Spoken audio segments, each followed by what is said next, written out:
ಸಮಾನ ಅವಕಾಶದ ಸಮಸಮಾಜ ರಾಮಾಯಣದಲ್ಲಿ ಬಯಸಿರುವಂಥದ್ದು. ಅದು ಮಹರ್ಷಿ ವಾಲ್ಮೀಕಿ ಕೊಟ್ಟಿರುವಂತ ಅದರ ಅರಿವಾದ ಇದೇನಪ್ಪ, ಬಹುಶಃ ಅವರನ್ನ ಕೇಳಿಸ್ಕೊಂಡ್ರೆ ಅಯೋಧ್ಯಾಕಾಂಡ ಸರ್ಗ 100 ಅಲ್ಲಿ ಸುಮಾರು 87 ಶ್ಲೋಕಗಳಿದ್ದಾವೆ. ರಾಮ ಮತ್ತೆ ಭರತನ ಮಧ್ಯೆ ಕಾಡಿನಲ್ಲಿ ನಡೆಯುವಂತ ಸಂವಾದ.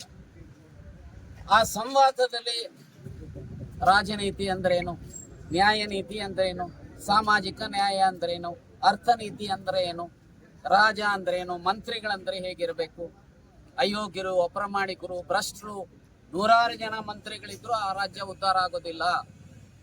ಪ್ರಾಮಾಣಿಕರು, ವಿಚಾರವಂತರು, ವಿಚಕ್ಷಣ ಪ್ರವೃತ್ತಿಯನ್ನ ಇರುವಂತರು 4 ಜನ ಮಂತ್ರಿಗಳದ್ದು ಆ ರಾಷ್ಟ್ರ, ಆ ದೇಶ ಉದ್ಧಾರ ಆಗುತ್ತೆ ಅಂತ ಹೇಳ್ತಾರೆ. ದಿನಗೂಲಿ ಅಂದ್ರೇನು, ವಾರದ ಕೂಲಿ ಅಂದ್ರೇನು, ತಿಂಗಳ ಸಂಬಳ ಅಂದ್ರೇನು ಹೇಳ್ತಾರೆ.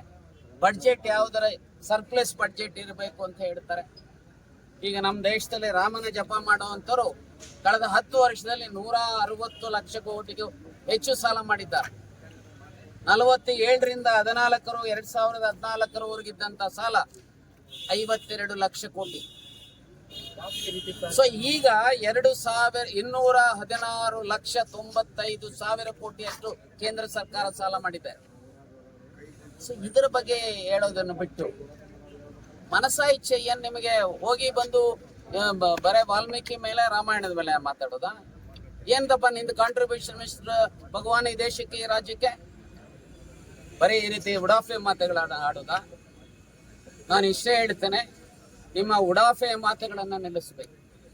ಮಹರ್ಷಿ ವಾಲ್ಮೀಕಿಯ ಬಗ್ಗೆ ಆಗಲಿ ಅಥವಾ ರಾಮಾಯಣದ ಬಗ್ಗೆ ಆಗಲಿ ಮನಸಾ ಇಚ್ಛಾ ಈ ರೀತಿ ಕಾಮೆಂಟ್ಸ್ ಅನ್ನ ಮಾಡೋದನ್ನ ನಿಲ್ಲಿಸ್ತಾ ಇದ್ರೆ ಬರುವಂತ ದಿನಗಳಲ್ಲಿ ಇದರ ಪರಿಣಾಮವನ್ನ ನೀವು ಎದುರಿಸಬೇಕಾಗುತ್ತೆ ಅನ್ನುವಂತ ಎಚ್ಚರಿಕೆಯನ್ನ ಕೊಡ್ಲಿಕ್ಕೆ ಬಯಸ್ತೇನೆ.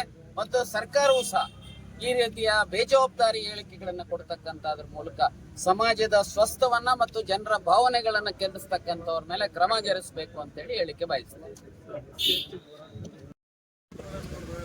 ನೋಡಿ, ನಾನು ಇಷ್ಟೇ ಹೇಳ್ತೇನೆ, ಬಹಳಷ್ಟು ಜನ ಏನ್ ತಿಳ್ಕೊಂಡಿದ್ದಾರೆ, ನಾವು MLAಗಳಾದ್ರೆ ನಮ್ಮ ಕುಟುಂಬಕ್ಕೆ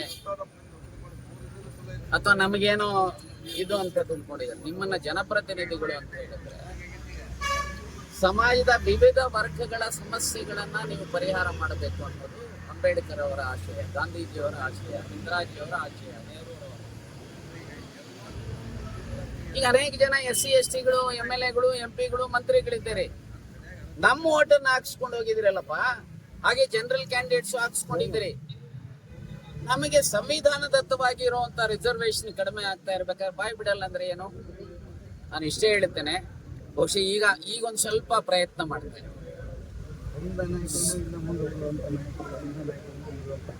ನಿಮಗೆ ಒಂದನ ಹೇಳ್ತೇನೆ, ಬಹಳ ಜನ ಅಹಿಂದ ನಾಯಕರು ಅಂತಾರೆ, ಬಹಳ ಜನ ಸಾಮಾಜಿಕ ನ್ಯಾಯ ಅಂತಾರೆ. ನಾನು ಕೇಳ್ತೇನೆ, ಇವರೆಲ್ಲ ಈಗ ಹೇಳ್ತಾರಲ್ಲ, ನಿಮ್ ಬದುಕಿನಲ್ಲಿ ಏನ್ ಹೋರಾಟ ಮಾಡಿದ್ದೀರಿ ಅಹಿಂದ ಪರವಾಗಿ? ಯಾರು ಇವರೆಲ್ಲ ಅಹಿಂದ ನಾಯಕರು ಅಂತ ಹೇಳ್ತಾರಲ್ಲ, ಎಷ್ಟು ಜನ ಆ ಅಹಿಂದ ಪರವಾಗಿ, ಅಲ್ಪಸಂಖ್ಯಾತರ ಪರವಾಗಿ, ಹಿಂದುಳಿದವರ ಪರವಾಗಿ, SCಗಳ ಪರವಾಗಿ, STಗಳ ಪರವಾಗಿ ಎಷ್ಟು ಜನ? ಈಗ ಉದಾಹರಣೆಗೆ ವಾಲ್ಮೀಕಿ ನಿಗಮದಲ್ಲಿ 187 ಕೋಟಿ ಆಯ್ತು, ಯಾಕೆ ಬಾಯ್ ಬಿಡ್ಲಿಲ್ಲ ಅಹಿಂದ ಲೀಡರ್ಗಳು? ಬೋವಿ ಸಮಾಜ ನಿಗಮದಲ್ಲಿ ಆಯ್ತು, ಲಂಬಾಣಿ ಅನೇಕ ನಿಯಮಗಳಲ್ಲಿ ಭ್ರಷ್ಟಾಚಾರ, ಯಾಕೆ ಬಾಯ್ ಬಿಡ್ಲಿಲ್ಲ? ಈಗ ನಮ್ಮ ರಿಸರ್ವೇಶನ್ ಆಗ್ತಾ ಇದೆ, ನೀವು ಅಹಿಂದ ನಾಯಕರನ್ನು ಆಗಿದ್ರೆ ಯಾಕಪ್ಪ ಬಾಯ್ ಬಿಡ್ತಾ ಇಲ್ಲ? ನಿಮ್ ಬಗ್ಗೆ ಗೌರವ ಇದೆ, ಪ್ರೀತಿ ಇದೆ, ವಿಶ್ವಾಸ ಇದೆ. ಆದ್ರೆ ಕೇವಲ ಅಧಿಕಾರಕ್ಕೋಸ್ಕರ ಮಾತ್ರ ಅಹಿಂದ ಅಂತ ಹೇಳೋದು. ನೀವು ನಿಜವಾಗೂ ಅಹಿಂದ ನಾಯಕರಾಗಬೇಕು. ಕೆಲವರಿಗೆ ಯಾವ್ಯಾವುದೋ ಕಾರಣದಿಂದ ಸ್ಥಾನಮಾನಗಳು ಸಿಗಬಹುದು, ಅದರ ಅರ್ಥ ಹಾಗೆ ನಾವು ನಾಯಕರಾಗೋಗಿದ್ದೀವಿ ಅಂತ ಅಂದ್ರೆ ಆಗಲ್ಲ. ಈ ದೇಶದಲ್ಲಿ ಉದಾಹರಣೆಗೆ ದೇವರಾಜ ಅರಸ್, LG ಅವನೂರ್ ಅನೇಕ ಹೋರಾಟಗಳನ್ನ ಮಾಡಿದ್ದಾರೆ. ಇವನ್ ಸಿದ್ದರಾಮಯ್ಯ ಹೋರಾಟ ಮಾಡಿದ್ದಾರೆ, ಹಾಗೆ ಬಂಗಾರಪ್ಪನವರು ಹೋರಾಟ ಮಾಡಿದ್ದಾರೆ, ಮೊಯ್ಲಿ ಅವರು ಹೋರಾಟ ಮಾಡಿದ್ದಾರೆ. ಸೊ ನಾನು ಇಷ್ಟೇ ಹೇಳ್ತೇನೆ, ಬಹುಶಃ ಸರ್ಕಾರ, 2 ಸರ್ಕಾರಗಳು ಈ ಸಮಸ್ಯೆ ಬಗ್ಗೆ ನಾವೇನು ವಿಶೇಷವಾಗಿ ಕೊಡಿ ಅಂತ ಕೇಳ್ತಾ ಇಲ್ಲ, ನಮಗಿರೋ ಹಕ್ಕುಗಳನ್ನ, ಕೊಟ್ಟಿರೋ ಅಂತ ಹಕ್ಕುಗಳನ್ನ ರಕ್ಷಣೆ ಮಾಡಿ ಅಂತ ಕೇಳ್ತಾ ಇದ್ದೇವೆ. ಇಲ್ಲ ಅಂತ ಹೇಳಿದ್ರೆ ನಮ್ಮ ತಾಳ್ಮೆ ಪರೀಕ್ಷೆ ಮಾಡೋಕ್ ಹೋಗ್ಬಿಡಿ. ತಾಳ್ಮೆ ಪರೀಕ್ಷೆ ಮಾಡಿದ್ರೆ ಒಂದಲ್ಲ ಒಂದ್ ದಿವಸ ಇದರ ಪರಿಣಾಮವನ್ನ ಎದುರಿಸ್ತೀರಿ ಅನ್ನೋದನ್ನ ಆ? ನೋಡಿ, ನಾನು ಇಷ್ಟೇ ಹೇಳ್ತೇನೆ, ನಾನು ಆಶಾಜೀವಿ. ನಾಳೆ ಏನಾಗುತ್ತೆ ನನಗೆ ವಿಶ್ವಾಸ ಇದೆ. ಸನ್ಮಾನ್ಯ ಡಿ.ಕೆ. ಶಿವಕುಮಾರ್ ಅವರು, ಸನ್ಮಾನ್ಯ ಪರಮೇಶ್ವರ್, ಮುಖ್ಯಮಂತ್ರಿಗಳು, ಉಪಮುಖ್ಯಮಂತ್ರಿಗಳು ಇದ್ರ ಬಗ್ಗೆ ಗಮನ ಹರಿಸ್ತಾರೆ.